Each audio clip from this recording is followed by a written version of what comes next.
Welcome to In Pursuit with Pastor Bill.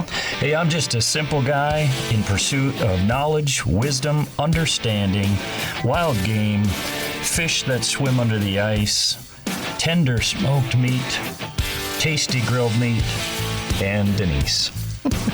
In this hour, we are going to be talking about all of that and a whole lot more. Bill has been with Maranatha since 2005 and the campus pastor at Maranatha Chisago Lakes campus since 2011. Come along and join In Pursuit. Well, good afternoon. Here we are. We are back for another Thursday afternoon together in Pursuit here on Your Life Radio, WAJC 88.1 and 91.7. I think we have listeners that listen live and later at yourliferadio.com or in podcast form. I just want to say this. If you like what you hear and you find value in it, share it with somebody. Let them know about our little radio station here, and we'll see what we can do with it. I've been listening to past podcasts. You have? I have, yeah. It's good. It's good, like, to bring back to my mind, because the things that you say are good, and then you go, that's good, and then you forget. So I say, you're telling me I say that what I say is good? No, I say. So I say, that's good, okay. And then walk out the door and it falls out of my brain. Yeah. So I've been re-listening and being inspired. Nice. I know it's not a word, re-inspired. It's smart, though. Yeah. I feel like we, in this day and age, we have so much input, and everything's new, and it's like we have a lot of the tools already. It's just reviewing and remembering how to use them, right? It's like we got a toolbox full of stuff. Like, let's remember just how to... got to remember what's on that bottom shelf and bring it back up. Yeah, instead of just buying new tools. Yeah. And then you start applying. Yeah. I think like when you just said that, it kind of... we should say hello, because we're talking and nobody knows. Yeah. Hey, it's great to have you all here. Thanks for joining us. I'm Bill. I'm Denise. I'm Matt. I'm Shane. Are we done now? We're good. Okay, that's we're good. moving on. They all know who we are. That's good. We do have Matt Kangas back with us again today. Last week, Matt was on and challenged us with some things with goals we have at the Chisago campus, but he's using our goals at the Chisago campus to help us build a template that we can also apply personally. And so he's back to kind of continue that today, right? Yeah, absolutely. We're using Chisago Lakes campus as the example, but you can apply this all to your daily life. Right, yeah. I'm excited. I'm excited to hear more about what I'm doing wrong. Yeah. That's what I'm looking forward to. I always like hearing that stuff. Go home, cry a little bit, get another hour of counseling, and move forward. Right. That always does it. Counselor gets paid always. Well, that's kind of the end. That's the result, I guess. So if you happen to be listening, please text one of us and let us know. I do have to let you all know one minor little detail. Sad. Do you want to let us know? I forgot my phone. Oh, man. I'm just not attached to it. That's great. Denise's phone is back at the office, and so Yeah. if you text her, I think you should still text her, so when she gets back to the office, she can see all of those texts. Yeah, it is fun to see the text. Yeah, I got a text this morning that Chris will be listening. Yeah. She had tried to listen yesterday, and for some reason it didn't work. Because we weren't on. Because it was a Wednesday. Yeah, that's funny. Chris is one of our listeners from Wisconsin, and so she makes us a national show. Oh, Yeah. nice. A couple of months ago, we had some people, they were on vacation in, was it Nicaragua? No. Where were they? Shane, do you remember Portugal? where they? Maybe it was Portugal, yeah. And so they stopped and listened. Oh, it's international. And then it was an international trip, show. And we advertised for a little restaurant they were standing right in front of at the time. So we had international sponsors without the restaurant knowing, but that doesn't matter. Wow. Watch out, Joe Rogan, right? Here we go. Hey, Sponsors with no financial backing. Yeah. we are right there. Hey, I got a text from Megan and Erky. Her and Molly are listening today. I wanted to send a special thank you to Matt and Jana, who brought a meal over to them. They have been going through a tough time. Johnny's mom passed away here about a week and a half or so ago. Maybe 2 weeks ago, actually. I think it was right around the New Year. And you guys just jumped in and helped them out.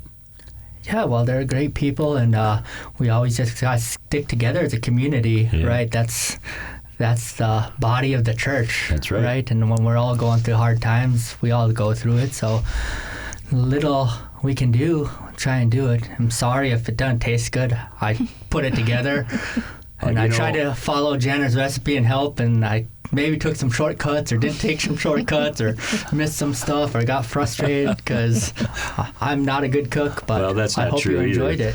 it. Well, yeah, I'll tell you this. They did enjoy it. Okay. And, you made chili.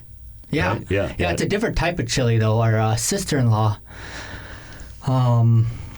made the recipe for it. It's like a quinoa-based chili, so you get some carbs in it, and there's a little more kind of bulk to it. I like it for the elk woods because you get the carbohydrates, so we freeze dry it and then have chili up in the woods. Well, they loved the chili. I can tell you this because yesterday we came to the funeral and they loved the chili. Good. Yeah, even the kids. So nicely done. That's good. Nicely done. I noticed there's none here. Shane, do you have chili out there? I'm just checking to see. I do not. Yeah, I don't have any either. So I guess that was a one-time thing. Yeah. Yeah. Well, I got another text. A young lady named Jana sent me a wonderful picture of a little baby laying on a little blanket. Oh, nice. So that would be your wife and son. Cindy Noble is listening. Jenny Gaskill is listening. So thank you guys for texting us and letting us know. It's always great to know someone's out there. So now we have an audience to talk to. Oh, man. Woohoo! Yeah, it's live, Matt. It is. It's live. This is not Memorex. This is live. It's for real. We can't edit anything. We got to watch our P's and Q's, and dot our I's. The button, I don't think, is activated yet, right, Shane? No, but now you just got me paranoid. I'm bringing it closer. Be afraid. Be The very red afraid. button. So we're going to give Matt a little extra time today. We're going to talk a little bit about Matt and where he comes from and what he's done and what kind of makes his mind work the way it does, and then get into the next kind of session or series of, like, how do we make these plans happen, instead of just talking about them, like, how do we make this happen? So I want to talk a little bit about food, though, because we are talking about food. Obviously, we have a wonderful chili recipe. Oh, yeah. You guys should probably put that on your Instagram or something like that. We'll put that on our Instagram. There you go. That'd be great. Jana will put it on her Instagram. There you go. Let's see. She keeps sending. Look at that. Oh my goodness. Oh, he's so Matt, you're going to be cute. alone because she keeps sending pictures of Theo, and we just want to look at this cute little baby. Yeah, it's a team effort. She's distracting us, so I don't have to say anything. But the longer we take that's up mic funny. time, the less then we chance don't I'll have to say listen to something Matt. stupid. Oh, and that's great. I can still go to church. Oh, that's too funny. So we'll just keep on sending pictures. That's good. Well, so we have this chili recipe that's going to be on Jana's Instagram page. But Denise, you did something a little bit unique this last week. Well, yeah, I if we're think it's talking about unique. food, it's just fun. Like, we haven't done a whole lot of interesting food things lately, but on my day off, I cooked a pumpkin. A pumpkin. So I use my winter squash first. We store them in the garage, which is about 45 or 50 degrees, just to keep them cool and make them last longer. But they do rot still, and pumpkins do too. But they tend to last longer than the winter squash, in my opinion, in my experience, I guess. And so I took. I've got 3 pumpkins left in my garage, and I took the one pumpkin that we by chance grew. We only grew one pumpkin. Is this the one that grew in the compost box? Yeah, we were walking out by the that? I garden feel like that's a sermon. in our compost. It's amazing what can grow in a pile of. Yeah. Where's that button, Shane? Yeah, So yes, keep going. It's not a pile up. No, I know. Yeah, it's You know what I'm saying. I know. So anyway, we were walking out to the garden, and we looked over to our little fenced compost area, and we were like, "There's a big vine growing out of there. What is that?"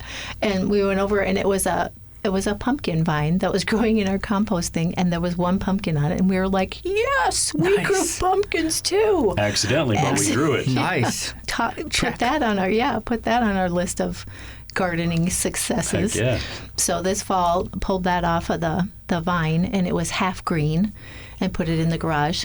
And by the time I got to it, which was this past week, it was fully orange. It hadn't rotted. And so cooked that for a meal for us, and then cooked the pumpkin seeds. I love pumpkin seeds. Yeah. And so that was our little fun experience Yeah, it was good. Yeah, it was. The squash was. I mean, the pumpkin was good. It has a little different flavor than the squash. I prefer the squash flavor, but having a winter squash is always a plus because it's from your garden and feels cool. Yeah, Yeah. It's neat. Now, so you guys obviously roast pumpkin seeds. We do. Yeah. We doubled up on pumpkin seeds too this year because it's supposed to help increase breast milk. Oh. So we had to. Interesting. And so mother-in-law's here making pumpkin seeds to increase the breast milk, but I like them so much that I had to meter how much I'm taking. So Jana's getting 2 seeds and Matt's getting the whole jar of pumpkin seeds. That's funny. It's like I don't need to be producing breast milk. Way to be selfless. Yeah.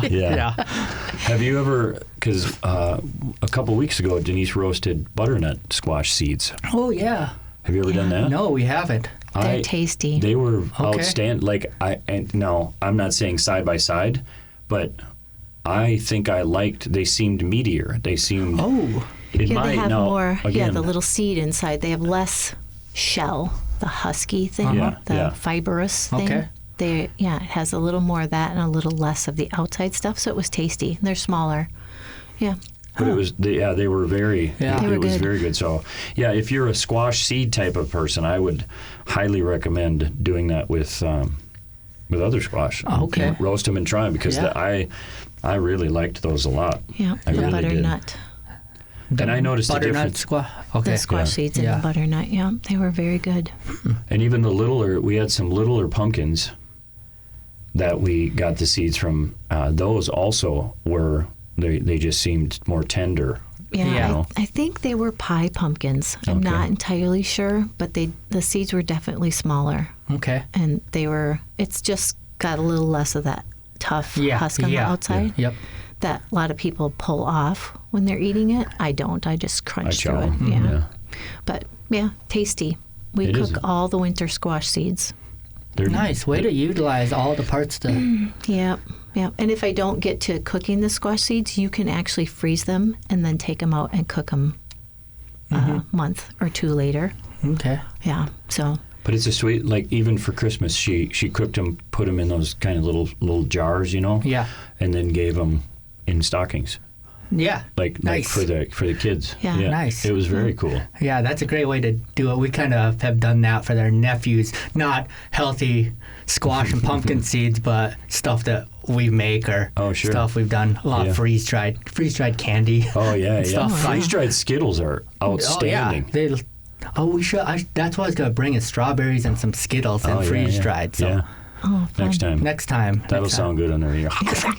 Yeah. I told them we can't eat on the radio anymore. I re-listened to Oh man. I re-listened to the one where we were enjoying that meat and the mac and cheese. Chomp, chomp, Enjoying chomp. is an understatement. Just What? watching the listener I said numbers enjoying is an understatement. go down. That's I was funny. like, we cannot eat on the radio anymore. Yeah. There's no more eating. Hearing the spoon scrape and clunking around in our mouth and it's like Mac no, and cheese no. and perfectly cooked venison. Gosh, it's just We unbelievable. can't eat. Yeah. So if you bring it, we'll snack it before and after, but Okay. not during. Not during. All Yeah. right. New rules to Because the mouth podcast. sounds do not translate well over the radio. Check. Yeah, that's good stuff. That is good stuff. Well, I want to kind of get into this just because I want to take advantage of you taking time to be here with us, and I really, really want to have Jana on sometime. So, Yeah, we talked about that Yeah. today. I tried to just get her to come Did you? in Yeah. today, but I would really love to have her on because Yeah. it sounds like her life has been great, but also just like the part of her life, the sign language part of her life, and the what she offers to people that are deaf. I mean, it's just it's something I had no idea about that was even available. yeah. And so I would love to just have her on and talk about that and hear stories about you. Yeah. That would be outstanding. Oh, maybe we shouldn't have her on. Yeah. Yeah. Well, so here's the deal. So I want to talk a little bit before we get into the second half, after we do the bottom of the hour break and the word of the week, we'll get into kind of the plan here. We'll try and take that break a little early maybe. But I think it's important for people to understand when they listen to you, where does this mindset you have and your thought process, the way you approach things, where would you say that comes from? I'm going to let you think about that for a second. Okay. Because I think it's different. I think we are similar in some ways, but I think you're an amped up version of somebody that likes a plan and somebody that puts it in place, and you're that times 10.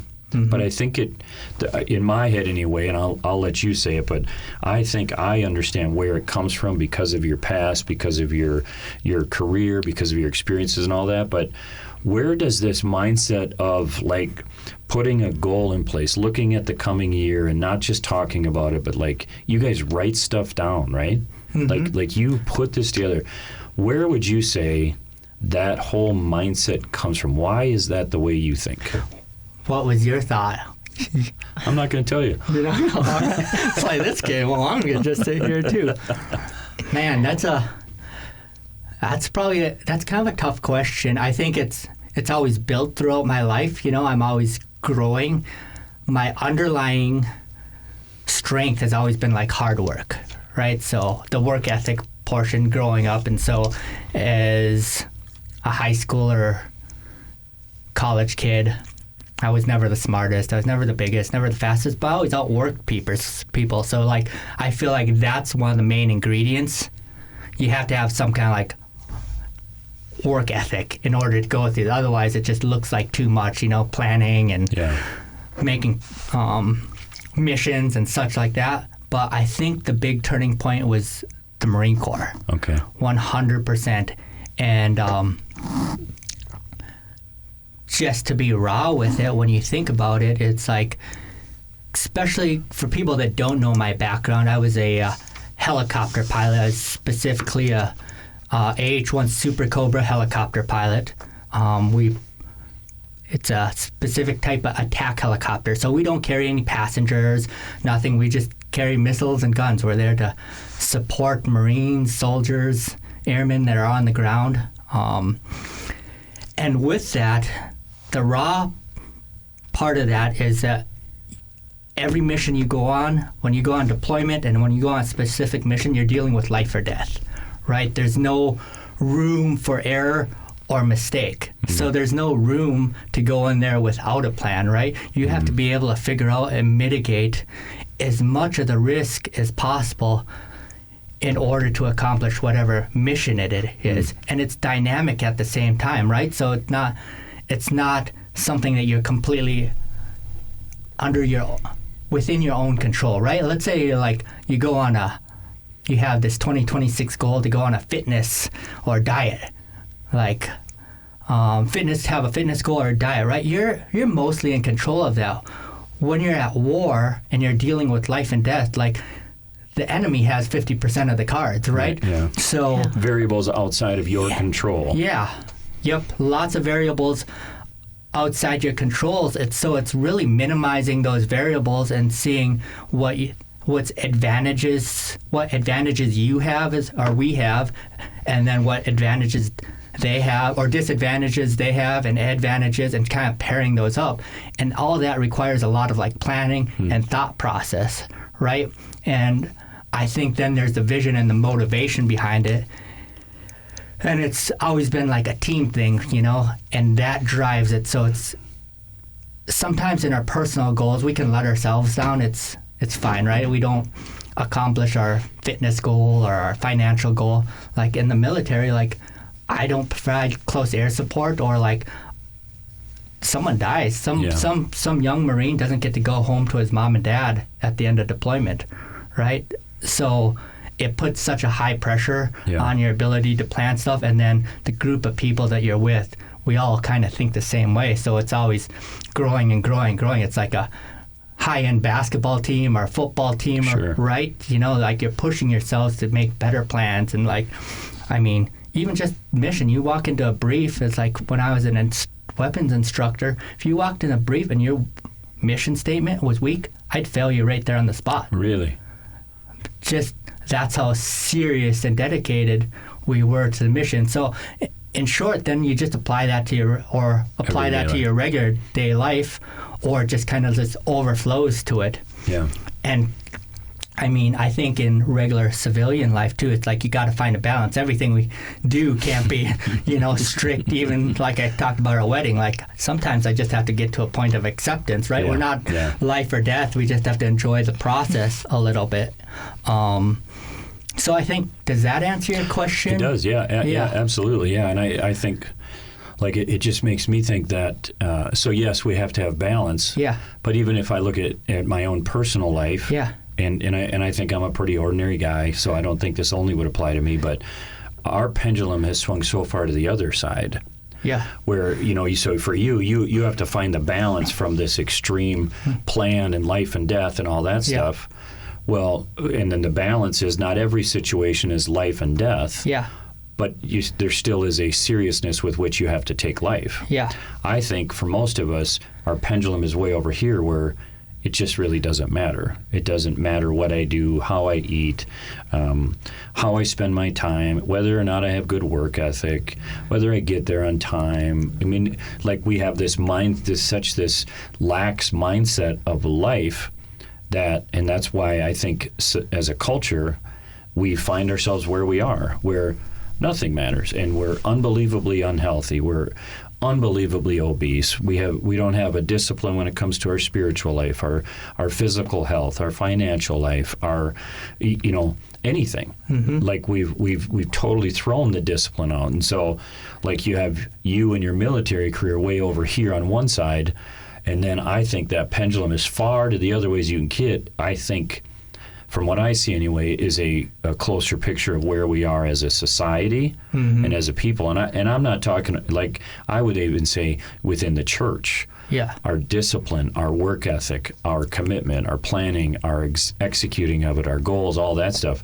It's so far over here that it's almost non-existent. And I know that's a very broad brushstroke, so don't everybody get upset. But that's where I see us at, and that's why I'm drawn to someone like you, because it challenges my mindset, where my pendulum just goes back and forth, and it ends up saying, well, it's really no big deal. It's not life and death, but it is a big deal. It is important. Yeah, and I think as you mature too, it's like you'll go through this as an officer or pilot in the Marine Corps. It's like you start small, and then you start realizing, you add a little strategy, and the timeline, you realize that, the larger you plan, the more farther out it is, the better the small things happen, right? You start planning, doing little things in a stovepipe, and then as you mature, you start looking at the bigger picture and planning for that, and that kind of just makes bigger building blocks for you. Yeah. I like that always, that, what's that? How does it go? It's something like, we always overestimate what we can do in a year, but we underestimate what we can do in 5 years. I don't know if you guys just heard that before. Think about that, right? We always have all these goals for a year, and sometimes we don't accomplish it, but then if you make a 5-year plan, sometimes you finish all the stuff in 2 years, right? It's just kind of a timeline thing. So the more strategic and the bigger you can make so those we goals. Overestimate a year, underestimate 5 years. That's what you said. Yeah, that just makes like a lot a general of sense. term. I think it makes a lot of sense. Yeah, that's cool. That's good. Well, I just was curious just to give people an idea, where this mindset comes from that you're kind of teaching us in a thought process to have as we look at our goals at the Chisago campus just for this year that we've kind of put out there. And we walked through that. We did last weekend at the show. If you didn't hear it last week, go find it on podcast. Kind of lays some groundwork, I think, for what today is going to be talking about. So I'm excited to get into that. That gives you a little bit of who Matt is. But in the meantime, before we take our bottom of the hour break, let's listen to our Word of the Week. Word of the Week. This is the part of the show where Denise and Bill learn new words in pursuit of knowledge and understanding of the English language, and so they can sound smarter. It's good to sound smarter. It is. Okay, so today I'm bringing a word that is just fun to say. Flummox. Flummox. Anybody know what that sounds means? Sounds like what comes out when I cough in the morning. Yeah. Flummox. Yeah. Sounds. There's some flummox making its way out of my lungs. No eating or coughing on the podcast. Yeah. Anybody got any guesses? I what got nothing. flummox? I Is it got like nothing, you're no. confused, or Confused. you're not understanding? You're Yeah, you got it. What? That's the Sitting Are here you kidding flummoxed me at right the- now? Keep your Bill mic is off. flummoxed at your answer. Yes, it's the definition Never is even heard of this word. to flummox. It's a confused. So you can be flummox is the verb. It will flummox you when Shane knows the answer to this. It did flummox me. Yes, or you can be flummoxed by something. So the word flummox, did you know when it comes to the origins of flummox, etymologists are, well, flummoxed. No, no one really knows where the word comes from. The first known print use of the verb flummox appears in Charles Dickens' novel, The Pickwick Papers, in the mid-1830s, while the adjective flummoxed appeared italicized a few years earlier in a Dublin newspaper article. To be flummoxed by something is to be utterly confused by it. That is to be baffled, puzzled, bewildered, completely unable to understand. Fortunately, a word can be used even if everyone is flummoxed by its etymology, and by the end of the 19th century, flummox had become quite common in both British and American English. That's fun, isn't it? It's very cool. So on the website, it gives you examples of this word being used in sentences. And this is possibly why Shane knows this word.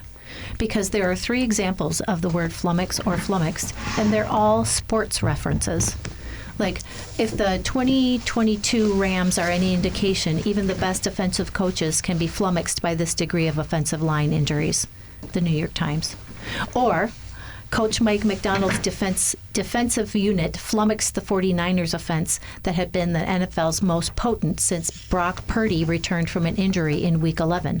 The Los Angeles Times. Have you seen this in sports? No, I haven't. But I mean, it would make sense if that's the terminology used. Then that's why I would have heard it. 3 of these are, about using flummoxed in their sports sentences. So that's possibly why Shane had the inside on this. I think he's just smart. Yeah, it's That's possible. what I think. I think he needs to come and we need to go out there and run we the should board. switch for yeah, sure. He's a smart one in here. And we know if we don't use our new word, we lose our new word. So I would like to use our new word in a sentence. Don't be scared, I honey. can only imagine. It doesn't have anything to do with sports. These all have to do with you. The fact that Bill can see me at what I believe is my worst, ugliest moment, and he still thinks I'm beautiful, leaves me flummoxed but thankful. Oh, that's nice. It is nice, and I do. And that's our word of the week. You're listening to In Pursuit with me, Pastor Bill, a production of WAJC, Your Life Radio on 88.1 and 91.7 FM. WAJC is owned and operated by Maranatha Assembly of God in Forest Lake, Minnesota. If you would like to visit Maranatha Chisago Lakes campus, we have 4 weekend services to choose from. Visit maranathachisago.org to learn more and to check out some past messages. Jenny Gaskell just texted me, Big Brain Shane. New nickname. I like Just because it. it rhymes does not make it true. Big brain Shane. I like it, though. You laid the foundation for that. I think that's awesome. That's awesome. That might stick. Sounds like a t-shirt. Shane, are you really good at trivia? I do enjoy trivia, yes. Yeah, you But I'm seem not like Jeopardy level by any means. you seem like the guy I want on my trivia team for sure. He's good. You're all of a sudden at the top of my phone a friend list. There we go. Yeah. I used to love that show. I can't even remember what it's called now. Who Wants to Be a Millionaire? Yeah. Yeah. Yeah. That's Good cool. show. Yeah. I would be baffled on that show. All right, we got 20 minutes, Matt, exactly. So Oh, man. we created our mission statement, and this is what we're only talking. We're not talking about the mission statement for Maranatha. Maranatha has a very clear fourfold purpose: to worship God, to draw people to Jesus, to impact our community, to teach and train. And so that's the church. This is what we're talking about. Is for the first weekend of the year, we kind of laid out a goal for our church to have just at our campus to have 500 people coming to the church by the end of the year, so to reach to the unchurched, the unsaved, the disenfranchised, and draw them to the Lord and have them become part of the body. And so that's what kind of triggered this in you to come in and say, okay, so this is real. What's your plan? And to lay out in front of us the challenge of, well, let's be intentional about this then, right? Yeah. Yep. So that's everything we're talking about here is just at the Chisago campus, kind of trying to stir up some fire to stop just coasting through and reach the community. Yeah. So originally that first week in church, you put out the vision, right? The big picture of what you see. You want to see 500 average people in the church attendance. So that was that big vision. Last week, then we broke it down into building a mission statement, right? And we have to remember the importance of this mission statement, your goal statement, isn't just for you. It's for you're a leader, so it's for all of us. To be able to communicate it. Communicate it. And, Pastor Bill goes on vacation or leaves for a while, like the rest of us can Wait a minute. Last week you said dies. Yeah, dies. If I remember correctly. Possibly Janet chastised you. Yeah. Did you get in trouble for talking about me dying? No. It's a possibility, though. But, yeah, so then the rest of us can still carry out the mission, right? Right. So we got down to the point where you were able to put it into a paragraph form. Do you have that? I do. Right now, can you read that for us? So the questions you had us answer were the who, the what, the where, when, and the why. And out of that, to build a paragraph mission statement. So this is what I came up with. To have an average attendance, the mission statement, to have an average attendance of 500 within the next 12 months, which means growing by about 200, 175, reaching unchurched, unsaved, disenfranchised people, and for people to have an opportunity to hear the gospel, to come to faith in Jesus, and to be growing as a follower. So the goal is not converts, it's to make disciples, followers of Jesus. Okay. So not just a one-time, hey, we want a one weekend where we have 500 attendance. No, we want the body, people to be drawn in and to be part of the body. Like in the book of Acts, 3,000 were added to their number that day, which, by the way, if I could just say this, we had 26 people this last weekend get saved and be born again. Wonderful. I know, I need my applause button. So that's like that's the goal is, hey, we're not going to compromise the gospel to reach people. It's the truth of God to so anyway, so that's the statement I came up with. Yeah, I think that's a pretty darn good mission statement. Would you have kicked me out of your class? No, right? I think your you would have, mission's still a go can't even say so far. For the listeners out there, is this clear to you? So that's the final, It's like if there's anyone that isn't clear out there, text us. See what's not clear about it. Yeah. A couple things that I would add to it. The only thing I'd do would probably be where that last sentence is, for people to have the opportunity to hear the gospel, come to faith in Jesus, and grow as a follower. One, I would just put the words in order to, right? Because that just, in my mind, when I look at a mission statement, everything before that could change, right? We could get to the end of our analysis and realize, 500 isn't even a great goal. Like, that's easy. Let's do 1,000 or 2,000. So the rest of that mission statement could change, but that in order to, the why always stays the same. And if you just put like in order to or something to key in, that's like the meat and potatoes of everything. Gotcha. We always fall back. We can adjust everything else, but that's like your that's in order that's to. why we're there. Yeah. And then the other thing that we can always add is you have your specific task in there, right? Your specific goal. You could also kind of put in an implied task, right? So I like to think of this like for you ice fishermen out there, you have your jig and rod, that's your primary one. Yeah. Let's go put out a tip up also, right? So what could be your tip up? So you could imply also that I know you had mentioned something in the means of wanting to do this through the people in the church already, right? Yeah. So it's like something that implies we're going to do this by growing as followers via a calling of the people in the church, or commissioning those already in our church to go out and bring people in, right? Yeah. So you don't have to do it right now, but think about implied tasks because it gives you like 2 for 1 for your money, right? Yeah. It's like, because right now it just says anyway, but you can add it and there'll be implied task also. Yep. Does that make sense? Yep. Just gives you a little more bang for your buck. Yeah. Yep. Cool. So this again, and what we want to reiterate is Matt's talking to us about, like, as a church, you know, because Denise and myself and Shane, we work for the Chisago Lakes campus of Maranatha. So he's helping us to, like, okay, let's flesh this out a little bit. Let's make this happen and make the plan. But the idea of talking about it here and why we're not just sitting in my office and having Matt yell at us is we want to also share these tools with you. This is applicable to whatever goals you're setting forth in life, to follow these similar principles. That's the goal. Yep. Perfect. Yeah. So, you know, for those of you at home, you might have a specific task. We'll just take a popular 2026 New Year's resolution, right? You might be go on a fitness plan in order to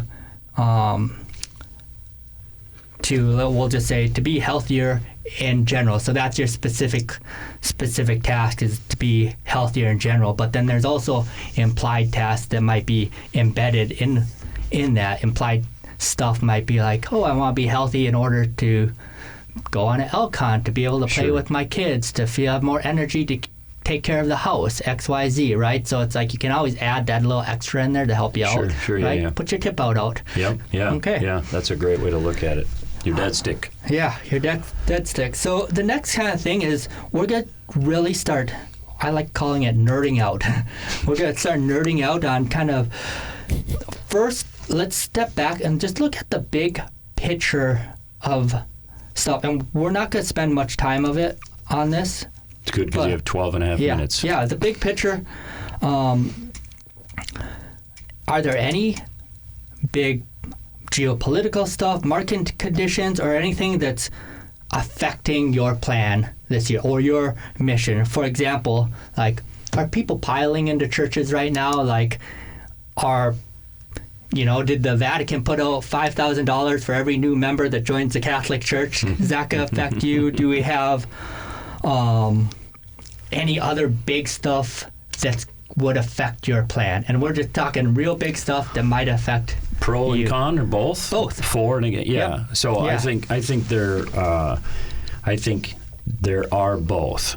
Okay. You know, yes, I do think there are both. Yeah. The climate in Minnesota, the climate in our country. Yep. It's, I think, doing both. And you guys weigh in quickly on this too. But I think there's a certain population that the current climate in our culture, it's pushing people towards the Lord. Yep. And hope and truth, because there's so much deception and corruption within the politics. Mm-hmm. People, I think, are hungry for what is the truth. Yeah. And so I think there is a draw, just like, what's the biblical truth of life kind of type stuff. And so there's a draw there. And then the same thing, I think, with the current climate, there is so much division right now. Yep. You know, there's so much religious division right now because of the politics, because you have some denominations that are completely for all this transgender and homosexuality and LGBTQ, all of this stuff. And then you have other denominations that, like, no, biblically this is not right. So I think you have all of that stuff, that there is the same stuff going on is going to promote and make it difficult. Yeah, absolutely. And that's just a great picture. I think we don't have to spend much time on it, but it sets up kind of like what your offense is and what your defense is, right? You talked about some of the negative stuff, like that's kind of the defense that we got to focus on, and then you have the big picture offense and the opportunities just in the big sense of thing. So how does that mindset, because I think I understand, so somebody who has that fitness goal or that financial goal, similarly, you want to address the things that are going to support and the things in your life that are going to come against the achieving of this goal. Is that correct way to say that? Yeah, so this is, remember, everyone out there, this is the big picture stuff. For example, let's say you have a fitness goal, right? maybe fitness burger into my mouth. No, I'm just kidding. Yeah. Fitness extra portion on my plate. Buy a bigger plate. Yeah, exactly. Denise is a genius. Shane and Denise should just run this podcast. We should leave, Matt. Let's go out to eat. Let's go out to eat. But an example would be the pandemic, right? You have this fitness goal or whatever, but maybe there's a pandemic going on and all the gyms are closed right now. Right. That's going to affect your plan significantly, right? Maybe you can't go to gym. Maybe you had this plan to go to these group gym classes to lose weight. Now you're going to have to maybe go running or go on a diet or something else. You're going to have to adjust it. So that's what we're looking at, these big kind of global, large-scale things that affect you, right? Yep. Okay. That makes sense. Does that make sense for the listeners I think out there? so. Just like addressing it, be aware of it. Yep. Yeah, okay. Yep. And now we kind of get into the fun part. Now we're really going to look down in the Marine Corps. In my planning, it'd be like looking at the enemy, all right?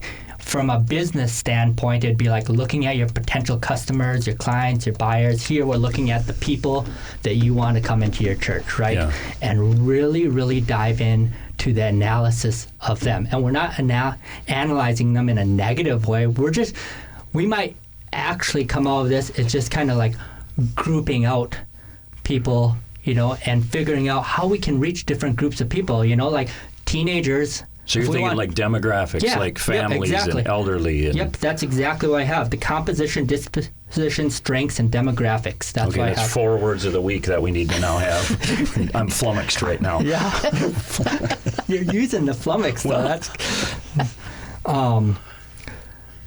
think of it as the same thing we'll go back to the fishing analogy, right? You don't use the same fishing lures for a northern as you do a bass, as you do a walleye, as you do a crappie, right? So we're trying to figure out what are your crappies, what are your walleyes, what are your perches, what are your northerns out there, right? So yeah. Well, you know what I think of, Matt, is when the Apostle Paul says, "I become all things to all people so that some might be saved." Yep. You have to understand who they are and where they're at and where they're coming from. Exactly. Yeah.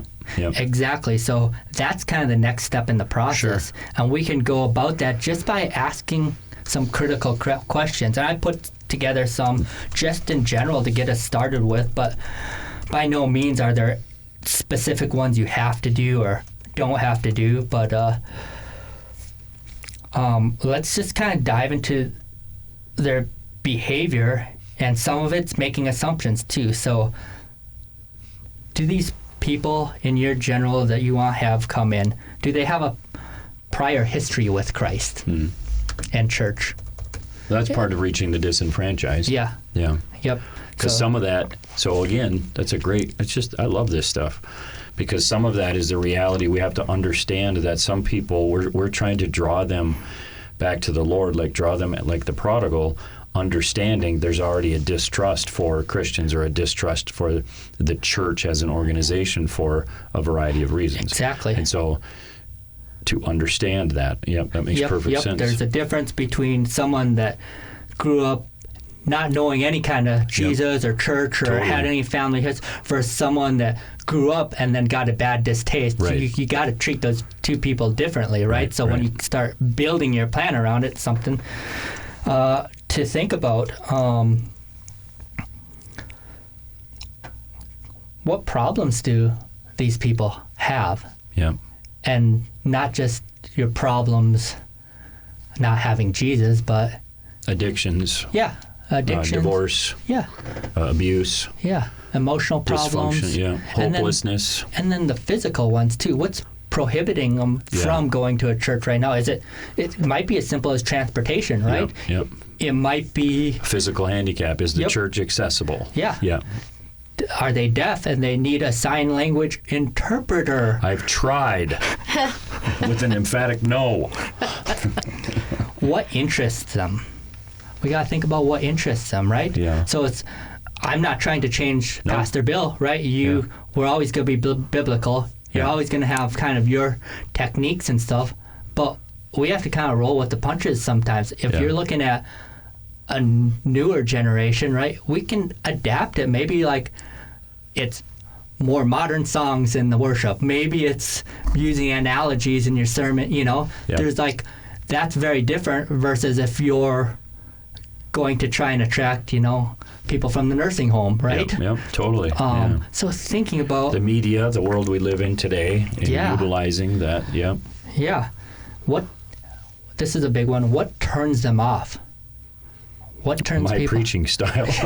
I would say that that keeps them coming. That's right in. on, right? Yeah. Yeah. Johnny, you need to talk to him when he gets home. Yeah.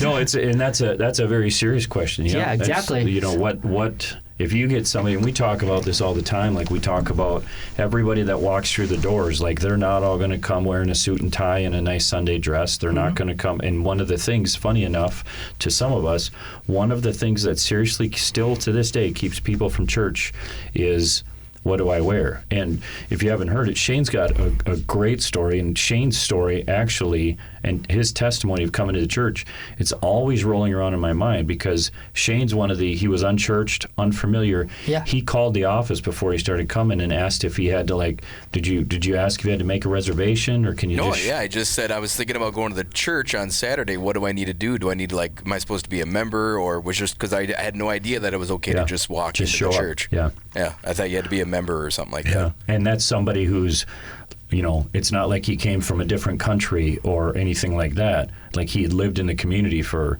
his whole life, but still that's the real question he had. And I think that's kind of what you're talking about. Yeah, exactly. So I say we, it doesn't have to be right now, but you dig down into that and really think about what's limiting people, what's getting them to, one, not step through the door, or not get off their couch to come, and then what's keeping them, or what's pushing them away after this. Because I'm sure there's a turnover rate too. I'm sure you have a large group of people, or a certain percentage that come for maybe 1 to 3 sermons, and then they leave. They don't stick. So what's happening in those 1 to 3 services that we can make it stick for those people without obviously compromising our overall the gospel. The gospel and our overall morals and ethics.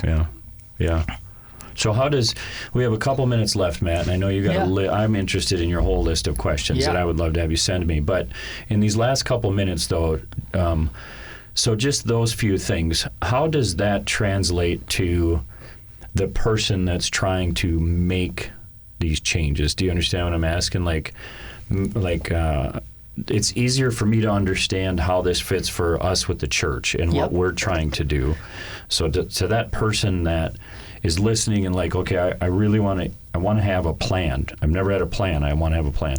These couple of things that you've asked me, off the top of your head, how does that fit that personal goal that someone has? The weight loss goal, the financial. So it's really, we call it understanding the enemy, or understanding the obstacle. Really, in order to get around the obstacle, you have to really, really understand it. So let's just keep it simple. Go back to fitness and health, right? So maybe one of these obstacles that you have to analyze is the junk food around your house, right? Just simply, how did it get there? What is it? Why do I keep on going to it? Why do I buy it every time I go to the store? How, and that's going to give you, when you really understand how it got there and how it went from the store into your stomach and how it affects your life, then you can start making a plan to mitigate it. Maybe it's just because you don't have healthy snacks around it. Maybe it's because it's the cheaper of options, right? Maybe the healthy food is more expensive, so you get you go to Costco or Sam's Club and you get the cheap junk food. That's how it gets in the house. Or it could just be thinking ahead of time and saying, I don't want to go to the grocery store hungry. Exactly. Because then you make impulse decisions. Yeah. So really, it sounds stupid, kind of, but you got to nerd out on stuff like that. What is this junk food? How did it get here? How did it get in my stomach? Why is there 5 bags of chips in this? Well, now there's 3. You can solve that problem. You can solve half your fitness goal, right? Yeah. Or maybe you'll realize, that's not the problem. Maybe the problem is I don't have the healthy foods in the house, or whatever it may be.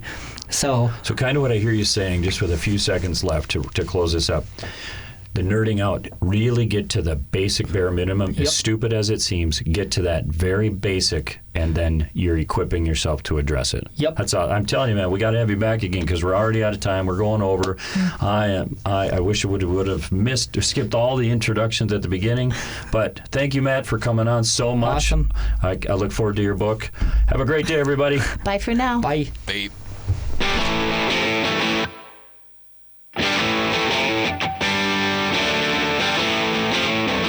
Thanks for joining In Pursuit with Pastor Bill and me, Denise. We hope you will tune in next Thursday at noon as the pursuit continues. In Pursuit is a production of WAJC, Your Life Radio, on 88.1 and 91.7 FM. WAJC is owned and operated by Maranatha Assembly of God in Forest Lake, Minnesota. The opinions expressed here are not necessarily those of the owner.